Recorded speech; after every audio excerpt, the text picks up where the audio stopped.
Hello friend, the mass class में आपका स्वागत है। दोस्तों, आज हम पढ़ेंगे भारत के प्रमुख बंदरगाह के बारे में। दोस्तों, यह टॉपिक परीक्षा की दृष्टि से बहुत महत्वपूर्ण टॉपिक है, क्योंकि यहाँ से प्रतियोगी परीक्षाओं में अक्सर क्वेश्चन पूछे जाते हैं।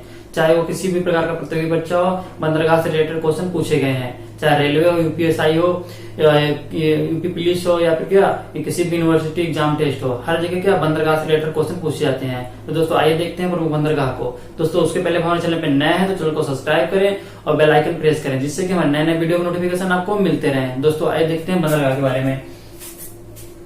दोस्तों, अगर बंदरगाह की बात करें तो दोस्तों, यह एक ऐसा क्षेत्र होता है, यह ऐसा एक समुद्री तटीय क्षेत्र होता है जहाँ पे क्या जहाज रानियां, बड़ी बड़ी जहाज रानियों का स्टॉपेज होता है, जहाँ पे आकर रुकती हैं, उसे हम क्या बंदरगाह कहते हैं। जैसे जहाँ पे ट्रेन या रेलगाड़ी रुकती है उसे हम क्या रेलवे स्टेशन कहते हैं, और जहाँ पे क्या हवाई जहाज या क्या एरोप्लेन आके रुकते हैं उसे हम क्या एयरपोर्ट या फिर हवाई अड्डा कहते हैं। तो वैसे ही जहाँ क्या बड़ी बड़ी जहाज रानी, पानी वाली जहाज आके रुकती हैं, उसे हम क्या पोर्ट या फिर बंदरगाह कहते हैं।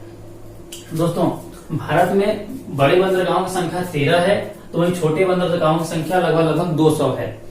दोस्तों, अगर बड़े बंदरगाह की बात करें तो मुख्य रूप से 13 बंदरगाह बड़े रूप में हैं, और दोस्तों छोटे बंदरगाह की बात करें तो छोटा बंदरगाहों की संख्या भारत में 200 है। दोस्तों, अगर छोटे बंदरगाह की बात करें तो सबसे ज्यादा छोटा बंदरगाह महाराष्ट्र में है, जिसकी संख्या 53 है। दोस्तों, महाराष्ट्र में छोटे बंदरगाहों की संख्या 53 है, जो क्या परीक्षा में पूछा जा सकता है कि सबसे ज्यादा छोटे रूप में बंदरगाह किस राज्य में स्थित हैं। तो छोटे छोटे कई बंदरगाह महाराष्ट्र में स्थित हैं। दोस्तों, और वहीं अगर बड़े बंदरगाह की बात करें तो बड़े बंदरगाह में जैसे कांडला है, मुंबई है, नवाशोवा है, मार्मगोवा है, न्यू मंगलूर, कोच्चि, तूतीकोरिन, एन्नोर, चेन्नई और विशाखापट्टनम और पारादीप और कोलकाता, और एक है पोर्ट ब्लेयर। दोस्तों, ये क्या है, 6 पूर्वी तट पे स्थित है और 6 पश्चिमी तट पर, और एक अंडमान निकोबार पे। दोस्तों, ये क्या 13 प्रमुख रूप से क्या बंदरगाह है, जो भारत में क्या बड़े बंदरगाह के रूप में जाने जाते हैं। दोस्तों, कुछ छोटे बंदरगाह भी हैं, जैसे हमने बताया 200 बंदरगाह हैं छोटे। तो दोस्तों, 200 बंदरगाह को क्या पढ़ना मुश्किल है, तो इसलिए क्या हम ऐसे बंदरगाहों को पढ़ेंगे जो छोटे बंदरगाह जो जहां से क्वेश्चन परीक्षा में पूछे गए हैं। तो दोस्तों, जैसे कुछ बंदरगाह हैं जो क्या जैसे क्या प्रमुख है, जहां से परीक्षाओं में क्वेश्चन पूछे जाते हैं। तो हम क्या उन बंदरगाहों, छोटे बंदरगाहों को देखेंगे। दोस्तों, अगर जैसे समुद्री तट की बात करें तो दोस्तों कभी कभी क्वेश्चन पूछ देता है कि समुद्री तट भारत के कितने राज्य जो क्या समुद्र तट से लगते हैं। तो अगर आपको याद है तो ठीक है, नहीं तो आप उंगली भी गिने। तो दोस्तों, जैसे अगर हमको जैसे पता है कि क्या 9 राज्य है, क्या भारत के 9 राज्य हैं जिनकी क्या सीमा समुद्र से लगती है। जैसे गुजरात पहला, मुंबई दूसरा, गोवा 3, कर्नाटक 4, केरल 5, तमिलनाडु 6, आंध्र प्रदेश 7 और उड़ीसा 8 और पश्चिम बंगाल 9 राज्य हैं जो क्या समुद्री तट से सीमा जिनकी लगती है। दोस्तों, अगर सबसे ज्यादा की बात करें तो सबसे ज्यादा किससे लगता है, गुजरात से। और सबसे कम की बात करें तो सबसे कम गोवा से। ये हमें क्या याद रखें क्या कि समुद्री तट में किस राज्य से कितनी सीमा लगती है। तो सबसे ज्यादा हमें क्या गुजरात से लगता है, सबसे कम गोवा से लगता है। अगर केंद्र शासित प्रदेश को भी उसमें जोड़ लिया जाए तो सबसे ज्यादा किससे लगता है, अंडमान निकोबार से लगता है। दोस्तों, अगर कुल समुद्री तटीय सीमा की बात करें तो अगर मुख्य भारत की बात करें तो मुख्य भारत में 6100। दोस्तों, 6100 मुख्य भारत में की सीमा क्या, अगर मुख्य भारत की बात करें तो 6100, जिसे क्या मुख्य भारत। अगर इसमें क्या दमन दीव, लक्षद्वीप और ये अंडमान निकोबार को इंक्लूड कर दें तो ये सीमा बढ़ के हो जाती है 7516 किलोमीटर, जो क्या समुद्री सीमा है, भारत की तटीय सीमा।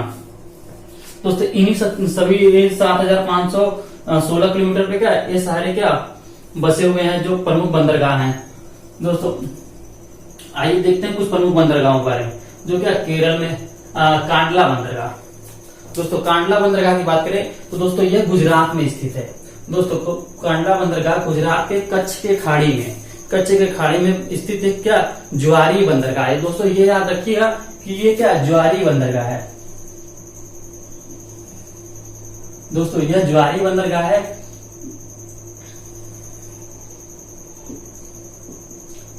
जो कि भारत का एकमात्र ज्वारी बंदरगाह है, याद रखिएगा, क्योंकि अक्सर क्वेश्चन क्या इससे पूछा जाता है। और ये क्या प्राकृतिक रूप से ये क्या एक बड़ा बंदरगाह है, जहां से बड़े पैमाने पे पड़ोसी राज्यों को तेल और क्या सूती वस्त्र क्या उत्पादन होते हैं उसे क्या आयात निर्यात किए जाते हैं। दोस्तों अगर वही बात करें मुंबई, दोस्तों उसके पहले अगर हम देखें तो गुजरात में क्या एक लोथल बंदरगाह के नाम सुने होंगे, जो कि सिंधु घाटी सभ्यता का क्या प्रमुख बंदरगाह था, जिसके अक्सर क्वेश्चन पूछा था सिंधु घाटी सभ्यता का प्रमुख बंदरगाह कौन सा था, तो लोथल। और कहाँ स्थित था, गुजरात था। दोस्तों गुजरात के इस क्षेत्र में क्या लोथल बंदरगाह स्थित है, जो अक्सर परीक्षाओं में पूछे जाते हैं। दोस्तों अगर कांडला की बात करें तो इसका नाम अभी फिलहाल में चेंज करके दीनदयाल बंदरगाह रख दिया गया है, इसका बंदरगाह का नाम चेंज करके। वही दोस्तों अगर मुंबई बंदरगाह की बात करें तो ये दोस्तों ये भारत का सबसे बड़ा बंदरगाह है, प्राकृतिक रूप से बना भारत का सबसे बड़ा बंदरगाह मुंबई बंदरगाह। और दोस्तों अगर इसकी क्षमता की बात करें तो भारत का लगभग पूरे आयात और निर्यात का 20% अकेले मुंबई से होता है, इसलिए इसे सबसे व्यस्त बंदरगाह भी कहते हैं और सबसे अधिक क्षमता वाला बंदरगाह। दोस्तों लगभग इसका क्या 200 टन क्या है, सभी बंदरगाह से क्या है अधिक है इसका क्या क्षमता डेली का।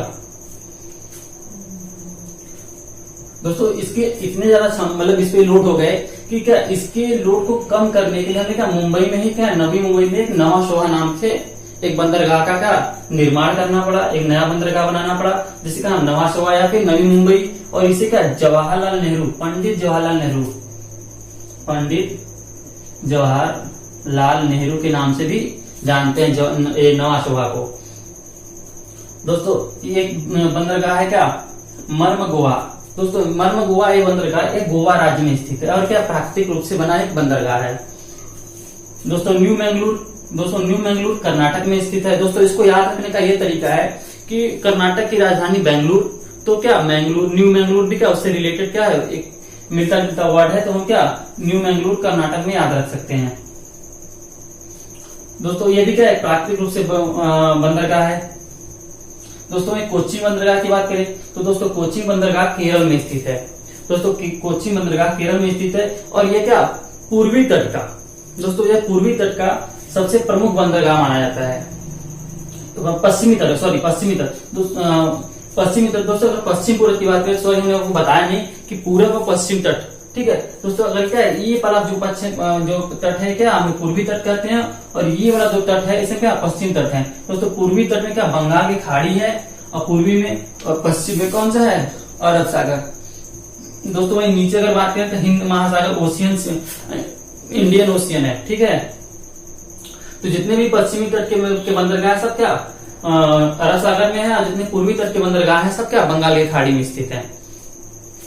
दोस्तों अगर कोच्चि की बात कर रहे थे तो दोस्तों कोच्चि क्या है पश्चिमी तट का एक सर्वश्रेष्ठ बंदरगाह माना जाता है, जहां से क्या ये चाय कॉफी और मसालों का क्या निर्यात होता है, ठीक है।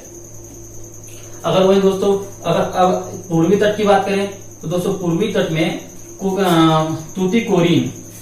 तूतीकोरिन और एन्नोर और चेन्नई ये 3 प्रमुख बंदरगाह हैं जो क्या तमिलनाडु में स्थित हैं। दोस्तों तमिलनाडु एकमात्र राज्य है जहां पे क्या सर्वाधिक 3 बंदरगाह स्थित है, प्रमुख रूप से 3 बंदरगाह तमिलनाडु में स्थित है।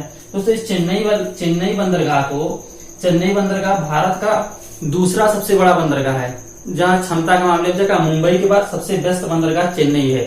दोस्तों इसी चेन्नई के भी क्या जैसे मुंबई के लोड को कम करने के लिए नवा शोहा, तो वैसे चेन्नई के लोड को कम करने के लिए एन्नोर बंदरगाह का क्या हम निर्माण किए। और दोस्तों ये कृत्रिम रूप से बना गया भारत का सबसे पुराना बंदरगाह है चेन्नई का बंदरगाह। दोस्तों अब अगला बंदरगाह है विशाखापट्टनम। दोस्तों विशाखापट्टनम आंध्र प्रदेश में स्थित है, आंध्र प्रदेश के तट पे। और दोस्तों यह भारत का सबसे प्राचीन और सबसे गहरा बंदरगाह है। इसकी विशेषता यही है कि सबसे गहरा बंदरगाह और प्राचीन बंदरगाह है। दोस्तों यहाँ से हम जापान को लौह अयस्क भेजते हैं और क्या स्टील का निर्यात करते हैं। दोस्तों अगर वहीं पारादीप की बात करें, दोस्तों पारादीप उड़ीसा के तट पे स्थित है, जो क्या एक प्राकृतिक रूप से बना क्या एक प्रमुख बंदरगाह है। इस जितने भी बंदरगाह हैं दोस्तों सब क्या पूर्वी तट पे स्थित हैं, समझ लीजिए क्या है पूर्वी तट है। और दोस्तों कोलकाता की बात करते हैं क्या पूर्वी तट का सबसे बड़ा बंदरगाह है। अगर ये क्या सबसे प्राचीन बंदरगाह है, पूर्वी तट का क्या सबसे बड़ा बंदरगाह है, जहां पे भी जहां से क्या बहुत ज्यादा व्यापार होते हैं। दोस्तों यहाँ से क्या एक हल्दिया भी लगता है। हल्दिया जो क्या प्रयागराज से लेके हल्दिया तक गंगा नदी में क्या एक पहला NWN1 ये क्या है नेशनल वाटरवे फर्स्ट। ये क्या है हल्दिया से लेके प्रयागराज तक, हल्दिया से लेके प्रयागराज।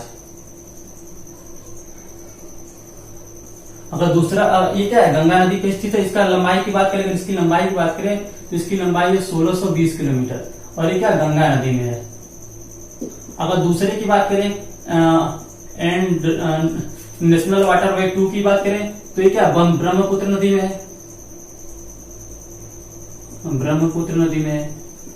दोस्तों अगर इसकी लंबाई की बात करें तो 851 किलोमीटर है।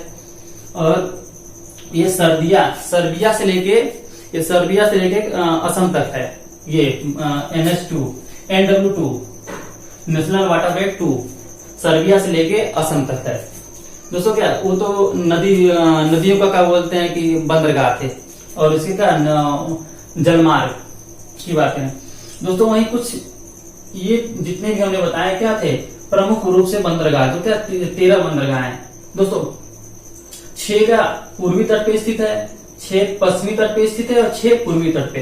एक दोस्तों बंदरगाह है पोर्ट ब्लेयर जो क्या अंडमान निकोबार पे स्थित है। दोस्तों अगर वहीं छोटे बंदरगाह की बात करें तो छोटे बंदरगाहों की संख्या 200 है दोस्तों, जिससे क्या 200 हमें क्या पढ़ना मुश्किल है। तो हम क्या कुछ ऐसे बंदरगाह के बारे में पढ़ लेते हैं जो छोटे रूप में है, जो क्या जहां से परीक्षाओं में पूछे गए हैं क्वेश्चन और जहां पूछे जाते हैं। तो दोस्तों जैसे छोटे बंदरगाह के रूप में गुजरात में है मांडवी बंदरगाह क्या गुजरात में है, द्वारिका है गुजरात में, और क्या पोरबंदर को कौन नहीं जानता, जहाँ का गांधी जी का जन्म हुआ था। तो दोस्तों ये सभी बंदरगाह कहाँ पे हैं, गुजरात में स्थित हैं। दोस्तों वहीं रत्नागिरी की बात करें तो ये क्या महाराष्ट्र में स्थित है। महाराष्ट्र में स्थित क्या एक छोटा बंदरगाह है। और दोस्तों वहीं कारगर बंदर की बात करें तो क्या है कर्नाटक में स्थित है। दोस्तों कोन्नूर बंदरगाह और क्या कोच्चिकोट बंदरगाह केरल में स्थित है। दोस्तों कोच्चिकोट को हम क्या कालीकट के नाम से पहले जानते थे, कालीकट। दोस्तों ये कालीकट के बारे में तो आपने सुना ही होगा, वास्को डी गामा कहाँ कालीकट के पे ही उतरा था, जो केरल में था कालीकट, जहाँ पे क्या उसका भव्य स्वागत हुआ, मसाले सारे ले गया। एक पूरी कहानी हिस्ट्री में है, ठीक है, उसको हम बाद में पढ़ लेंगे। दोस्तों अब तमिलनाडु में है क्या तोंडी बंदरगाह और एक नागपट्टनम, ये 2 बंदरगाह हैं जो छोटे रूप में क्या और भी हैं, पर क्या प्रमुख रूप से क्या जो प्रश्न पूछे जाते हैं अक्सर, ठीक है, तमिलनाडु में स्थित है। वहीं अगर ककराइल में बात करें, यहाँ पे ककराइल की बात करें तो ककराइल क्या पुडुचेरी में है, ठीक है। तमिलनाडु में इसकी क्या गिनती हो जाती है, पर ये क्या तमिलनाडु में स्थित पुडुचेरी में क्या 4 जिले हैं, माहे, ककराइल और यमन, और यमन और क्या एक और है पुडुचेरी, एक खुद है माहे, ककराइल, यमन और पुडुचेरी, ये 4 जिले हैं, जिसमें क्या ककराइल क्या है छोटे बंदरगाह के रूप में स्थित है। वहीं दोस्तों मछलीपट्टनम की बात करते क्या है आंध्र प्रदेश में स्थित है। और दोस्तों गोपालपुर बंदरगाह उड़ीसा में स्थित है, एक छोटा बंदरगाह है, पर क्या यहाँ से भी बहुत ज्यादा व्यापार होता है, आयात निर्यात होता है। दोस्तों ये तो भारत के कुछ छोटे बंदरगाह जिसको क्या हमने पढ़ा है, जो परीक्षाओं में पूछे जाते हैं। दोस्तों अगर हम क्या कभी कभी क्वेश्चन पूछ देता है कि तट के बारे में, जैसे हमने क्या बता तो दिया कि तट की सीमा कितनी है, इतना है, इतना है, तो ये क्या फिर भी बटे हुए हैं, हर राज्य में क्या अलग अलग तट के नाम से जाने जाते हैं। जैसे हम गुजरात वाले तट को हम क्या गुजरात तट के नाम से जानते हैं। जैसे पूछ लिया जाए कि कांडला बंदरगाह किस तट पे स्थित है, तो गुजरात के तट पे, ठीक है, गुजरात के तट पे। दोस्तों अगर वैसे ही क्या मुंबई और नवा शोभा की बात करें, दोस्तों मुंबई, नवा शोभा और मारन गोवा, इसकी बात करें तो क्या हाँ ये तीनों बंदरगाह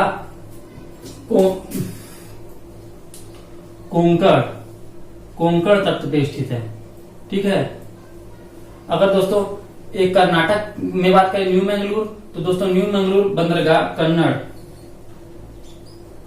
कन्नड़ के तट पे स्थित है।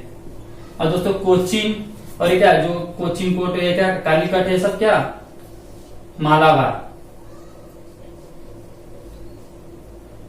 कभी कभी तो क्वेश्चन पूछा जाता है क्या कि केरल किस तट पे स्थित है, तो केरल मालाबार के तट पे स्थित है। तो दोस्तों ये तो थे पश्चिमी तट, ये तो भारत के कुछ पश्चिमी तट। और दोस्तों अगर पूर्वी तट की बात करें तो नीचे से स्टार्ट करते हैं। तो नीचे दोस्तों ये कृष्णा नदी बहती है। दोस्तों कृष्णा नदी के जो ये बहती है, जहां आके मिलती है, उसके ऊपर वाले क्षेत्र को हम बोलते हैं उत्तरी सरकार, और नीचे वाले क्षेत्र को बोलते हैं, नीचे वाले तट को बोलते हैं कोरोमंडल तट।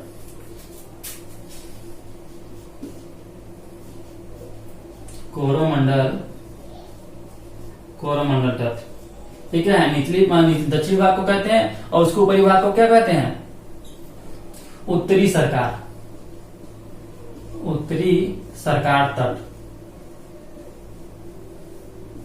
ठीक है, ये पारादीप जो बंदरगाह है क्या कोलकाता और आंध्रद्वीप के लगभग बीच में है। और ये क्या, और जो कृष्णा नदी बहती है उसके क्या, जहां पे जहाँ कृष्णा नदी का क्या मुहावना है, वहां के ऊपर की तरफ, उत्तर की तरफ क्या उत्तरी सरकार, और नीचे की तरफ कोरोमंडल, ये दो तट है। दोस्तों अगर पूछे तमिलनाडु या फिर क्या आंध्र प्रदेश का लगभग भाग क्या कोरोमंडल में आता है। और दोस्तों वही क्या कोलकाता उड़ीसा क्या उत्तरी सरकार में आते हैं।